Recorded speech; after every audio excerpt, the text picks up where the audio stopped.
Hello and welcome to my 2014 video game room tour. So, as you can see, the blue chairs are now in place, nicely painted up. Or should I say the old oak chairs. And I'm probably just going to get some cushions for those, but they're reasonably comfortable anyway. Got a nice wooden blind here. Fortunately enough, the sun doesn't come this far round, so unless the Earth shifts on its axis rapidly at some point soon, should be free of UV rays. Here's the EverDrive. Do occasionally whip that out, but mostly use it when I go over to my friend's house. So here we've got a few of the consoles set up. Most of the major Sega consoles, at least the important ones to me. And the PlayStation 2. It's got the SCART Matrix switcher there in the corner. Absolute magic bit of equipment that is.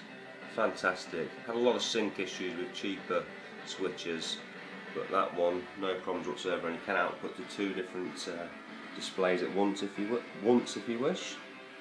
So this is the Bang & Olufsen MX4002. I've had a lot of different CRTs over the last few years. We'll just narrow it down to this one for the time being. Fantastic set.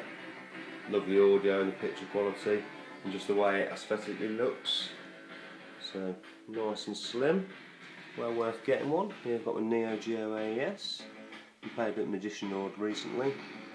Struggling is a word I would use with that game. Cannot get past level 4 as much as I try.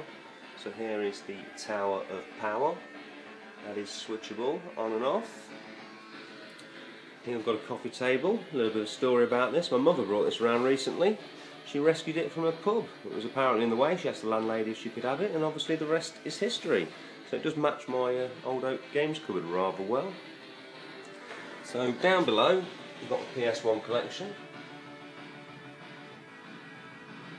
And obviously over the last couple of years I really have sold a lot of my collection off in terms of PlayStation stuff, because I was one of those people who was literally buying games just because he could, and it took me a while, but I soon realised it wasn't for me.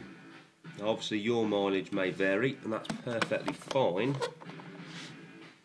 but this is my collection and not yours. So this is my favourite feature of this little under storage unit that I built, and that's the joystick storage area there. So very neat and tidy. I like that. Got a couple of loose Mega Drive games here. Did think about replacing them for box versions, but you're looking at around about 50 quid to sort that out, and seeing as I already got the games, it kind of seems like a lot of money. Maybe one day.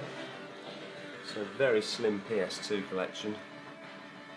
Really just got it down to the games that I'm interested in playing now, which is what this collection is all about. These are all games that at some point in time, if I haven't already, I would like to give them a good shot.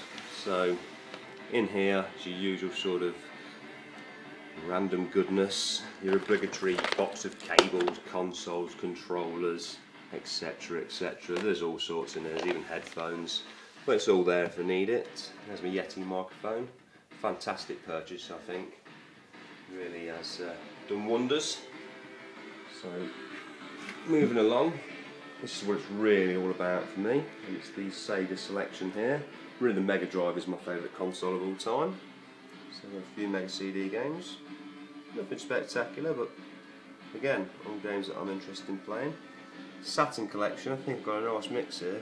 Platformers, fighters, shooters and driving games, which are really probably the main genres that I'm most interested in when it comes to gaming. I'm certainly not exclusively a shooter fanatic who isn't interested in playing anything else. I think video gaming's got so much to offer that it would be a shame if you sort of shoehorned yourself into that. But to each their own. So here's some of the Japanese Mega Drive games. Twinkle Tail hiding in the corner there. Really cool game, really interesting history. Definitely a jewel of my collection, I would say. I have got a couple of Japanese Mega Drive games on the way from Craig's here again. Probably not titles you'd expect me to buy, but I'm looking forward to playing them all the same. And there's my Tango Man. I've owned that since I sent away from it, way in the 90s. You know when you've been Tango, so here's my Genesis selection.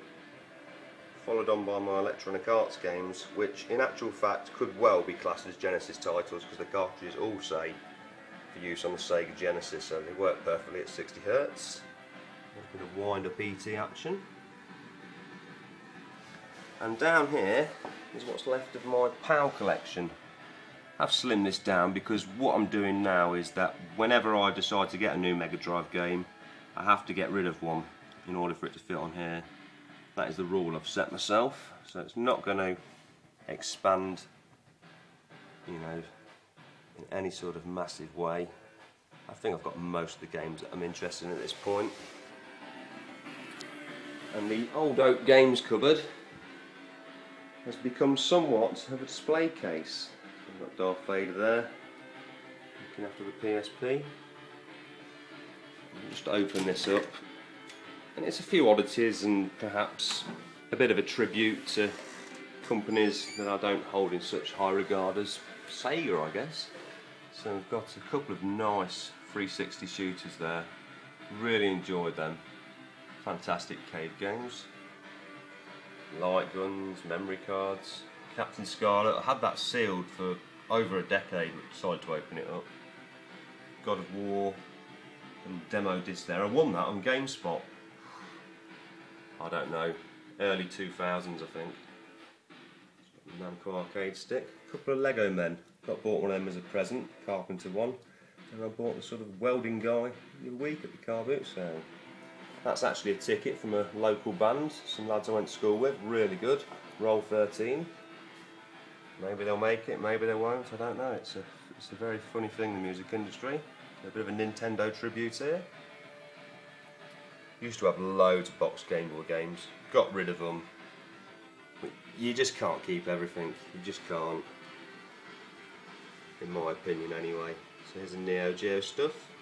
A couple of NG Dev Team games, and that's what I've really decided with the Dreamcast, is just to keep the console for the homebrew stuff. I know it's got loads of fantastic games, but unfortunately I've not got the space all the time to get involved with it all. And a couple of boxes there for the arcade sticks that are underneath that cupboard. So that's basically it. It's certainly not the biggest collection in the world, but I don't think there's anybody here on YouTube that, unless I could just sell their collection and keep the money from it and go and retire on a Hawaiian island, you know, like maybe The Last Gamer or something, I wouldn't swap. No way whatsoever. So that's it for now. Thanks for watching. Hopefully I'll upload some more videos soon.